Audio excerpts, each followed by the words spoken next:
Welcome everyone to Improve Nasal Breathing, Improve Your Life. And something that I'm very passionate about. My name is Fariya Doctor. I'm a Feldenkrais practitioner and a Buteyko breathing instructor.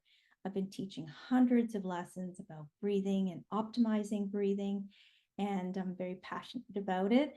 And thank you for coming from all over the world to this workshop, and I welcome your feedback and thoughts around this afterwards.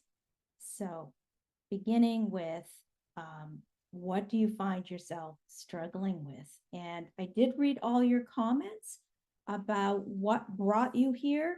And here are some of the things that you mentioned: that you difficulty getting enough air, recently diagnosed with a condition, frequent sinus, lung infections, chronic shallow breathing, blocked nostrils, easily anxious, and that's a big one when our breathing isn't working well. Frequently just congested, tension in the diaphragm, ribs, finding yourself chronically switching to a mouth breath.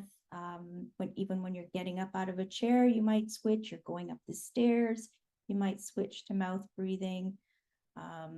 Just walking sometimes can cause someone to switch, and that causes tension in the jaw.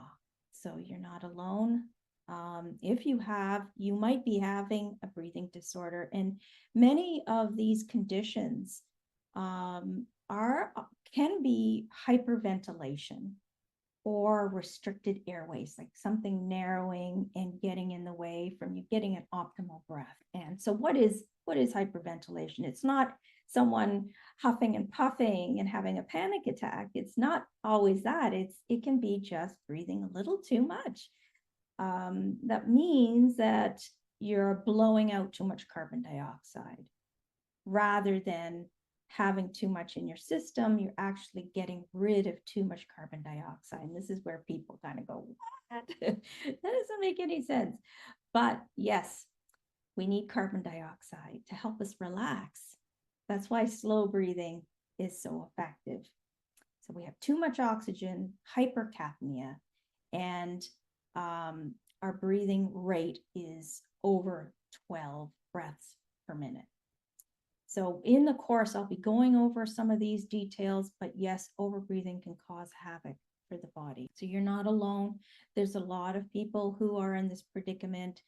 75% of people with anxiety disorder generally are overbreathing. And the great thing about this situation is that it's changeable, and changeable quickly. Like, you don't have to feel anxious. You can switch your chemistry by changing your breathing. And so I understand what it's like. I've been there. I started out with like crazy allergies, exercise-induced asthma. I had asthma when my mother was dying, so a lot of grief-related breathing. Anxiety as an adult, and then when, of course, baby comes along, it's just even, whoa, it gets even more intense, right? Life gets more intense. And also realizing later on, diagnosed as having ADD. And that particular picture was me as a child in Africa with my mom. So I wanted to train myself to help myself with this. And the Feldenkrais method really did help, but I couldn't understand why it was helping me. And that's where Buteyko came along. And during COVID, I had time, I couldn't work, I was at home, and many people turned to Zoom for support and education, including me.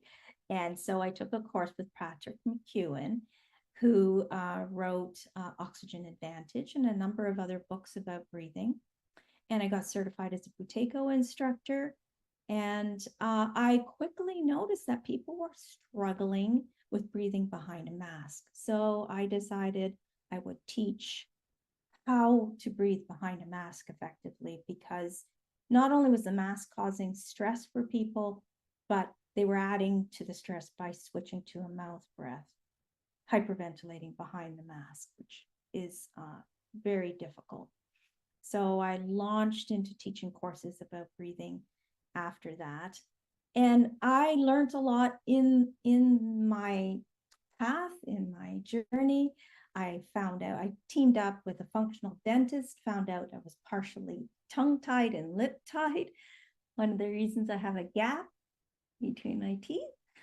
And so I was just normally breathing too much, breathing through my mouth, which led to the allergies, which caused congestion in my sinuses, which led to asthma and low-grade anxiety. So it's this cascade effect, right? And again, the beautiful thing is that we can backtrack out of that. We can find balance if we attend to it. So, and what we'll definitely be going into far more detail in the intensive about the mechanics and how to switch those patterns. And of course, there's lots of books that I've read. Here's some of the ones that I highly respect. And there's so many different techniques out there to help shift a person into a calmer state. And this is one of the books that I have. And of course, this is the brilliant book, absolutely brilliant book by James Nestor. He really launched this understanding and brought it to the masses. Highly recommend this one. So we often have, if we have trouble with breath, there'll be friction either in the back of the throat or in the nasal passages. That, you know, sometimes what happens is that if we're breathing through our mouth for too long, our nasal passages start collapsing in here. And so then there becomes more resistance here, so much more resistance. It's actually too much work. So we're going to teach you how to improve those spaces and of course reduce tongue tension and jaw tension. And so we're going to spend a lot of time talking about the mouth. And today we're going to be exploring some really interesting things about the mouth and the tongue and the sinuses. And this is how you can reach out to me for either private sessions on Facebook. It's a doozy of a lesson. Feldenkrais. The more I look at his lessons, the more I realize how brilliant this person was and how much he understood about function of everything, but breathing in particular. He taught a lot of lessons about breathing. And this particular lesson we're going to be doing does all this. It's amazing. Expanding nostrils, throat, stimulating vibration into the skull, your ears, improving nitric oxide uptake, because we're going to be doing a lot of humming. Improve sinus ventilation, clarifying the movement of the tongue, the lips, the jaw. Wow, it's just brilliant. So I hope you're excited, because I am. I just love this lesson. I'm going to stop sharing, and what we're going to do is begin the lesson. And I have myself spotlit, so you'll only be seeing me in the recording when you receive the recording. I will try to demonstrate certain things, but for the most part, I'm going to be leading you through that lesson. Okay? Sound good? Yes. All right. So make yourself comfortable. Bring both feet on the floor. Sit at the edge of your chair. And, you know, if you get tired and you want to check out and rest, feel free to do that. You don't have to do anything I say. You can take breaks. One thing that's really interesting about working with the mouth and the face is that it's a very sensitive place, emotionally and physically. So give yourself permission to do less and to do nothing, okay? This is for you. So get comfortable, bring your hands to your thighs, and feel where is your head in relation to your shoulders. Let's get a sense of where your skull is sitting. And then I'm going to ask you to just get a sense of your breath through your nose, if you can breathe through your nose. Just take a couple of breaths in and out. And just take a moment to notice, how do you know you're breathing? Is it a sensation somewhere? Do you feel sensation around your nose, your upper lip maybe? Now, do you sense the back of your throat for a moment? Of course, the the nasal passage is empty, right? They empty in the back of the throat. So people talk about postnasal drip. So there is a space in the back of the throat that you might feel a bit of a breathe when you breathe in and breathe out. And just see if you can always, when you're sensing, make sure that you feel like your head is balanced well over your shoulder. Sometimes when we're kind of trying to figure something out, we might kind of throw our head forward or tip our head, or just bring yourself back to this neutral where your skull is resting. And if you feel a breeze in the back of your throat, is there more on one side? Usually there's one nostril that is a little more open. This is normal. We do switch. We have a rhythmical pattern of switching sides in terms of how much we're using that side of our nostril, okay? So someone had asked about that. Now, usually it switches from side to side. Sometimes people preferentially breathe through one nostril because of mechanical issues or just habit. So just get a sense of that. You can feel your breath through your nostril. And then I'm going to ask you to count from 1 to 20 slowly. Just hear your voice and just count from 1 to 20 slowly, hearing the vibration in your body and sensing if you feel air through your nostrils as you're counting. So this is interesting, right? When we think about talking, we think about all the air coming out of our mouth, but we actually can get some perfusion through our nostrils. So go ahead and count 1, 2, 3, 4, 5, 6, 7, 8, 9, 10. And you can go as far as you're comfortable, but notice in one breath how far you can get with a slow count, taking your time. Good. So make note of that number and just sense, how did that feel, that vibration in your face, your mouth? What was the tone? Someone said they could get to 10. Great. So just take a moment to feel, okay? And then I'm going to ask you to count with the lowest tone you can get. So lower your voice so that you can get the lowest tone, and go ahead and count again from 1 to whatever number you can get to. Very nice. What did you notice about lowering your voice? What did you have to do with your tongue? What did you have to do at the back of your throat? Now I'm going to ask you to close your mouth and you're going to breathe, hum through your nose. So it's just a low hum, as low as is comfortable for you. When you breathe back in, see if you can stay with your nose. And when you're humming, feel if there's a difference in vibration on each side of your face. Is there one nostril, one side that has less vibration? Is it the side that maybe is more blocked? The side that is more blocked, I'm going to ask you to plug the other side. So if it's your right side that's more blocked, you're going to plug your left side and do the same thing, breathing back in your nose.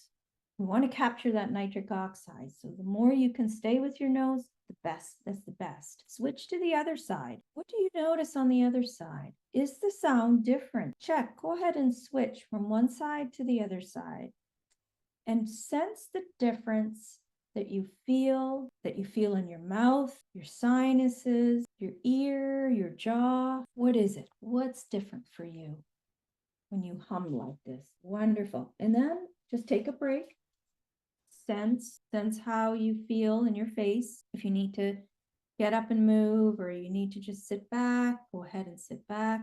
Some of you might feel like it kicks in some coughing. Now, this is related to your throat, your hyoid bone, and some of the extrinsic muscles of your tongue. That's something we'll go into much more detail, but just in the course. But just so you know, don't worry about it. If you end up coughing, just take a little break, have a sip of water, swallow a couple of times to ease that. All right. And then begin to make the highest tone you're comfortable with. So you can start by just doing it through your mouth and open your mouth and make that high sound, the highest tone you're comfortable with. And just notice, what do you do with your tongue and your palate in the back of your throat? We have a soft palate that moves. And now switch to your nose, the highest tone you can make through your nostril. Where do you put your tongue? What happens to that soft palate? How do you shape your mouth when you do that? Just do it through your nose and see if you can breathe in through your nose when you do that high vibration. You'll feel it different in your face, in your ears, in your throat maybe. And the soft palate, in soft palate means little tongue. Isn't that cool? That is so cool. So it moves when we speak, we swallow. And if you're a singer, you'll know about this place, you know, in a very intimate way, because you have to really shape that tongue and the soft palate. So go ahead, do a couple more high vibration through your nose. Just feel, how do you position your head? How do you breathe? How does that vibrate through your parasinus? And then do one nostril at a time again, doing a lot of repetitive vibrating right now. Okay, and by doing this, you might just need your tissue to blow your nose. Okay, so, and repeat it a few times on each side. Just keep doing that vibration. So therapeutic. Just, you'll feel something new around even your eyeballs. You might feel something new. That's it. That's it. Just a few times each side. As long an exhale as you can. Emptying your lungs, feeling the vibration through your body, and also tuning into your pelvis. You can keep your pelvis also relaxed when you're vibrating. And then just take a break. Feel where your head is. Just notice your breath. Notice your face, how your face is feeling. And then we're going to start with counting again. And this time, we're going to do it a little differently. Some people are saying they're feeling a little freer in their breath. Wonderful. Wonderful. So we're going to count, but we're not going to count in the way that 1, 2, 3. We're going to do it with a closed mouth, teeth together. So you're not going to move your lips or your teeth. So it's going to look like this. I counted to 20. But so here is where we kind of eliminate some movement that we typically do unconsciously. And you're going to breathe, you're going to count basically inside your mouth cavity and through your nose. So go ahead and count to 20 slowly, not moving your lips, not moving your teeth. Just feel, what are you doing with your head? Keep going.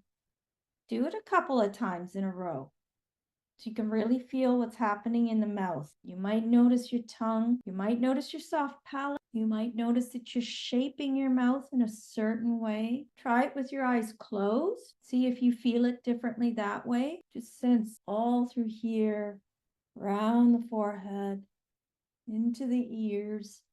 You know, maybe you're feeling something at the temporomandibular joint, maybe something under the chin. Give yourself time to explore this. Make it smoother each time.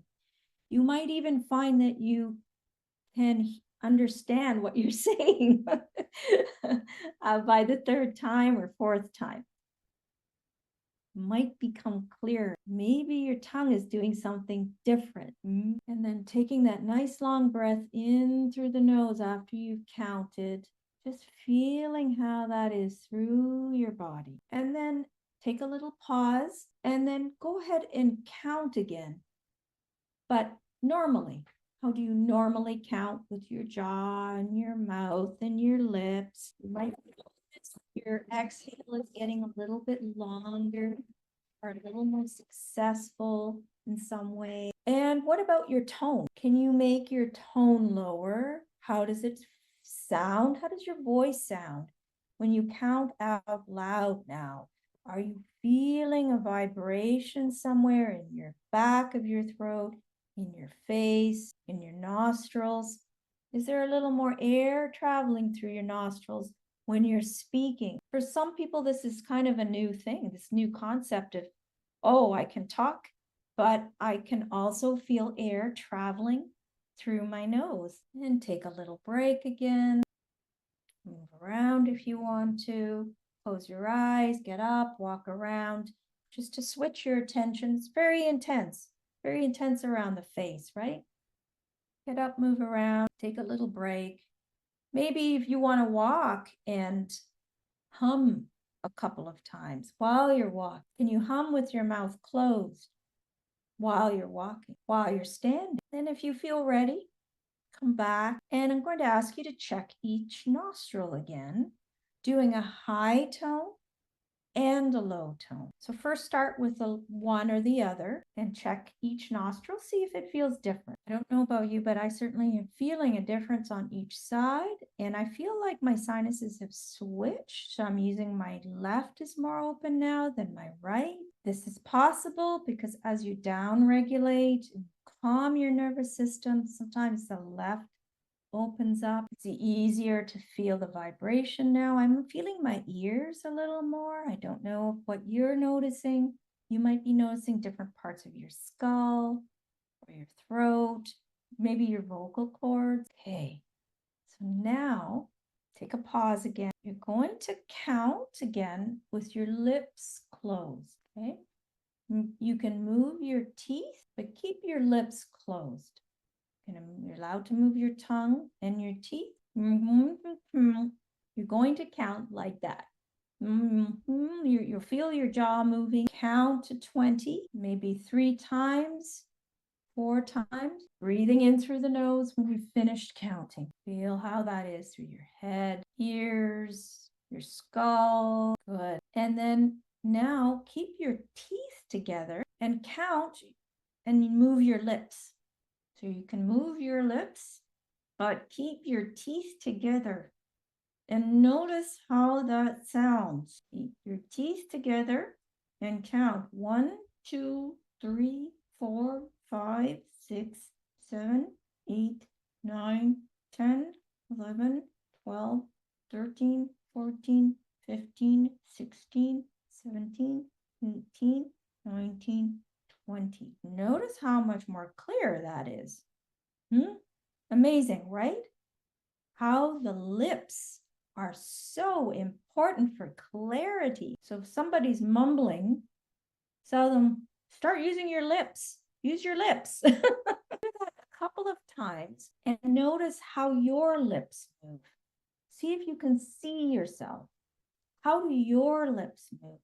How do you use your face? We're all so unique. And because I have a little bit of a tie, I'm going to be doing it a little differently than you. Mind you, I have had some work done to help with that, but you know, I've had years, 50 plus years of trying to talk with a lip tie. So I'm going to be using my face differently than you. Just notice, how do you use these muscles of your lips, cheeks, chin? Do you use your upper lip much? That's so much wonderful circulation going to your face right now. And when you're talking with your teeth closed, do you feel the air against your upper teeth? Do you feel air pushing up against your upper teeth and through your nostrils? Wonderful. And this again has to do with what are you doing with your soft palate and your tongue. Lovely. Rest again. Just notice your breath and how long does it feel? How do you feel it through your body, through your face? And then go ahead and count and see if you can count. If it sounds and feels different out loud, see how far you can count before you need to take another breath. Wow, quite a bit longer. And this lesson does tend to really max 14. Wow, fantastic. Some people are a little higher, Some people lower. Everyone's unique in terms of how far they can count without needing to take a. So this is fantastic, because what that means is that your carbon dioxide tolerance has improved. The relaxation through your muscles have improved. The oxygenation to your brain has improved. You might feel calmer. And just notice the circulation in your face and your lips. And just a couple of times do a low tone and do a high tone again with your mouth. Notice something different in through the cheek. You can even put your hands on your cheeks just to feel when you do this. Just feel the back of your throat. Keep your eyes soft, your forehead soft. Notice the shape of your mouth. What are you doing with your tongue again? Beautiful. You've tonified your tongue a little bit. You might notice that it's dropping away a little better. There's muscles that bring the tongue down and muscles that bring the tongue up. So there's, getting to know how you can use that amazing tongue for your benefit. For speaking, I can even hear my voice sounds clear. So if you're in a speaking engagement, or you're needing to go do certain things, or you need to be able to really regulate your breathing, this is a really super lesson. Like I said, it just stimulates the whole system in a beautiful way. Take a moment to feel your breath again. Where do you feel it in your body? Thank you so much for being here and being part of this journey. I'm very grateful.